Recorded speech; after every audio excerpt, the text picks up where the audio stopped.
Have you ever finished a required training course and thought, well, that's an hour of my life I'll never get back? If we're honest, most of us have.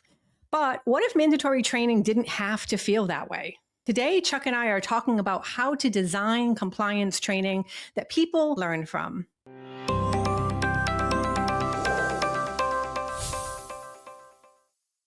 Chuck, let's start with something that we've all experienced. Why do you think mandatory training has such a bad reputation? Because sometimes it's awful. I mean, we got to be honest about it. Absolutely. Not too many people go to work or go wherever they go for training and say, hey, this is going to be fun today. Here's something I have to take, and I've taken it every year my entire career, and gee whiz, isn't this going to be fun? And that's one of the design challenges, Denise, is this whole notion of how do we get around some of the things that are really important for us as designers. And one of the first things is, as a learner, what they want to do is just get through it. Okay, it's 4 hours, it's 1 hour, it's 8 hours. I mean, if you look at different kinds of mandated training, and I can only share what I've been involved with as examples, some more Chuck stories, but I mean, I was peripherally involved in refresher training for paramedics, and that's 18 hours. Now, you think about that, that's a lot of time. And it's usually done on a weekend. It's a Friday night and a Saturday and a Sunday. That's how you get to 18. And it's not really required that certain things be in there generally. It's just that they are in contact hours for 18. And this is where it kind of roasts people the wrong way, is if you're wasting 18 hours of their time, they're not going to be happy about that. Even if you're wasting an hour of their time, they're not going to be happy about that. So one of the things we have to think about when we look at these populations is, what is their attitude towards what they're doing here? Is this something they're going to enjoy? Is this something they're going to hate? Are they just going to want to get through it, which they're going to have to be there anyway? And as designers, that's the challenge for us right up front, is how do we set the stage for this? And one of the things I do in gaining attention is I have what's called a stipulation element. And what I have the instructor say is, we all have to be here. We accept that. There's things I'd rather do. There's probably things you would rather do. But we're in this together. So we're going to do the best we can to make this worth your time. But let's just stipulate up front, this is required. It's what we have to do. We will do our very best to make good use of your time. And I found that to be refreshing, because I look at some of the populations when I'll sit in the back of the room when this is being instructed and implement it, and you'll see smiles on a lot of the people's faces like, thank you. Thank you for recognizing the fact that we really don't want to be here, but this is what we got to do. So I think that's the first thing. And the second thing, which you would think about in all populations for learning design, is what's the relevance to what they're doing? So if you have to talk about something and it's mandated by regulation, make it very specific to the population that you're dealing with. If you try to do a one-size-fits-all across a population in healthcare, you're really not doing as well as you can as a designer. So if you think about HIPAA might be a different world in different departments or in different roles within healthcare. So if you have to have more than one course, have more than one course. And the other thing you have to think about is, how is it going to be delivered? So are you going to do classroom? A lot of mandated now has gone online. And what we have is, okay, you have to take this 30-minute online course. And let's be honest, we've had to take them for higher ed, right? Mm-hmm. I've had to take them for different things that I've done. And sometimes the best thing you can do is just start to run whatever's online and go get something to drink or get lunch and come back and answer the questions. So if you can't answer the question, then you go back and look at it again. And is that poor design, or is that just the way people react to being in this environment? I think it's poor design, but. Yeah, I had to sit through one time that actually triggered me. Like, it was on sexual violence in the workplace and rape. And it was very uncomfortable to actually have to sit through listening to people tell their stories. And I thought, this actually is traumatic for me to listen to this.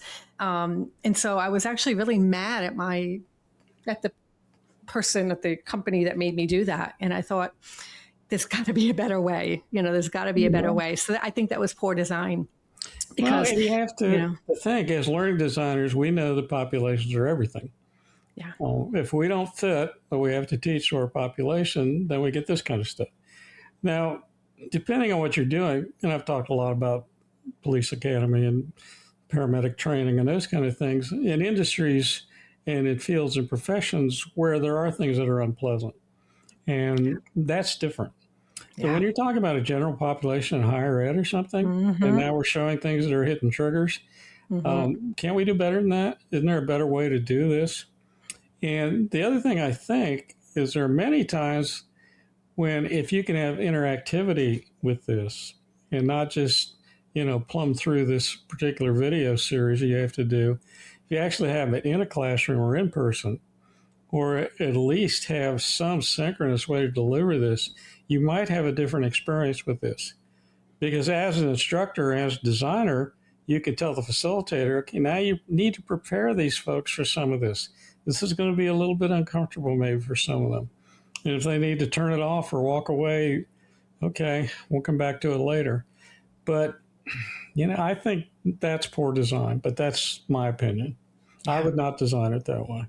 When you review compliance or mandatory training, what is the mistake that you see instructional designers make most often?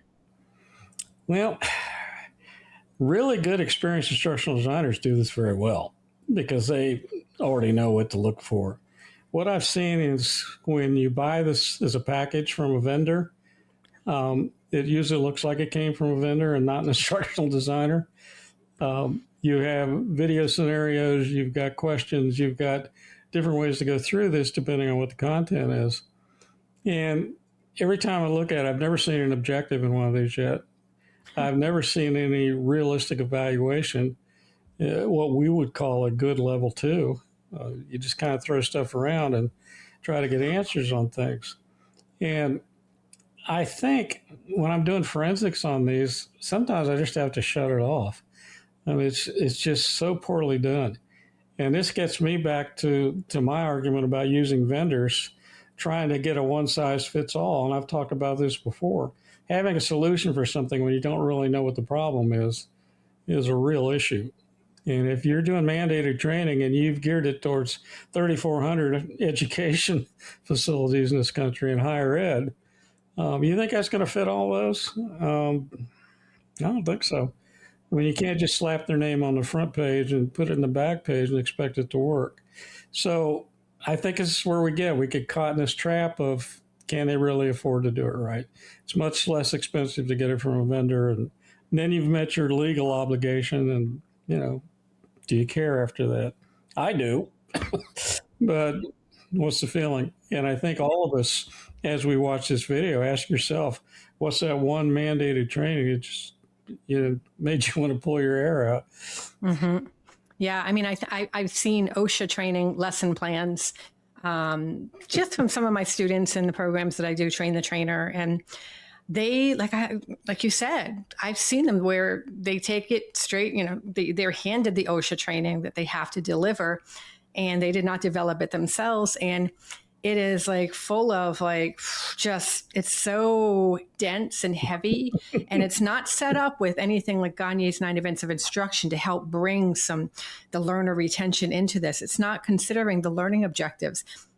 Some of these lesson plans do not have, like you said, learning objectives. So how are they evaluating and assessing if mastery has been met, if they don't have learning objectives to match them to? And so I see a lot of problems with at least some of the lesson plans I've seen for mandated training, which is unfortunate because I don't know. I just feel like they're missing an opportunity to really, especially OSHA, when it's so safety oriented. It's life and death sometimes. So I don't know.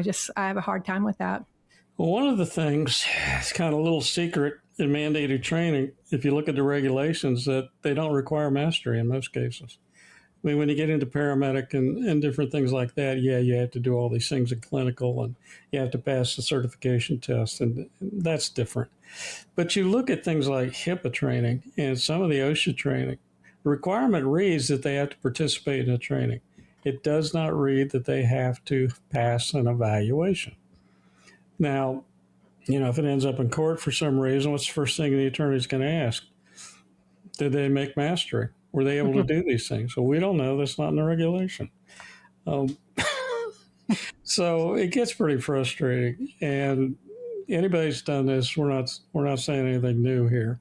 But the new designers, just make sure you've done your homework. Make sure you know what the regulation says. Make sure you know your population well enough to make decisions about what format you're going to use for implementation. Can you get by with doing it online? Maybe there are packages that work for you, but maybe not. Maybe you need to do something different. And one thing that people really dislike as learners is when they are forced to go through and watch something that they already know everything. If they have this content mastered, which many people do after a couple of years, they really dislike that. And what I've found when I do face-to-face with these kind of things is you can build in to your lesson plan that each facilitator uses pauses where you say, okay, tell me about your experience with this. Or tell me about how we've got it wrong. Tell me about how the regulations don't work as well as they could for you. And I'm telling you, people light up when they get a chance to talk, especially if they got a gripe with something. And hey, what's your experience with this? And they'll tell you. Believe me, they'll tell you. If you open up that spigot, they will tell you. Yes. They will tell you. So as a designer, maybe the organization doesn't want to throw people in a room for a couple hours, but maybe that's your best option. And you can also use it as organization building tools. It can build population that way too. That's one thing I always build in them too. It's not just about the training we have to do. It's about building ourselves as a community and sharing this in terms of, okay, we all have to go through this. And here's my experience with it. And this is what I learned from that. And you actually have a much better training, I think, when you do it face-to-face. But everybody can't do that. Yeah. Yeah. Now, a lot of mandatory training seems like it's much longer than it needs to be. So how do you decide what's essential and what can be just left out? Well, if the regulation says 12 hours or 18 hours or 4 hours, healthcare, a lot of it's 4 hours. Okay. Then you do 4 hours. I mean, there's no way to get around that. So as a designer, you just need to fill that time. If you got more content than time, then you look into some of the things I put in my books about how you trim out content, how you decide what's more important, and put the other stuff as pre or post if you have to, but you can figure it out. If everyone completed the course, say, that doesn't necessarily mean that anyone learned anything, right? So how do you evaluate whether mandatory training was actually effective? Well, I mean, sadly, one way is if it goes into the legal system, you'll find out real quick because they're going to tear it up. And as we've said many times on here, what's the first thing that happens after an accident? Whether it's airline, bus, truck, on the job, what's the first thing that an attorney is going to do? Tell me about training. It's what the Bar Association says they should do. Get the training records. So if the training records show that, yes, they participated in this, but there's no mastery requirement, and the organization doesn't do mastery, no evaluation of level 2, then, so you can, like anything else, you can look at this and say, okay, have our accidents gone down? Have we had less reports about this? Are patients complaining in healthcare, or this and that happening? You can get that kind of information if you want to. I don't know. That takes a lot of work. Yeah. It seems like maybe in some cases, instructional designers have their hands tied. I would imagine that's just a very frustrating position to find yourself in as an instructional designer. So this brings me to my bonus question for you, Chuck. If you could redesign one type of mandatory training that most everyone has taken at some point, what would it be? And what is it that you would change? I think what I would change is I would try to use whatever influence I have to make it face to face. If it's something within, let's say it's within a hospital, okay, you can generally get people together for a couple of hours. It's kind of expected that they're going to have to do these things. And not only use it for the mandated training, as I said before, use it for community building. Make it something that brings you closer together as an organization. And I think that designers and organizations aren't looking at this as a value-added opportunity or missing it completely. Yeah, okay, we have to do mandated, so they have to do this and we'll have to do that, and we all hate it, but we still have to do it. Okay, let's go to the next step. Let's make it something useful. Let's have people tell a story. Let's have people share their frustrations. Let's do something where we look like, and in fact, we are listening to them. We are trying to make their life better, their job situation better. It's not just us forcing them to do something. It's us actually having a conversation. And if I could say anything to instructional designers and organizations, spend the extra time, make this something bigger than what it has to be, make it what it should be. Yeah, that's great. Thanks so much, Chuck, for sharing that.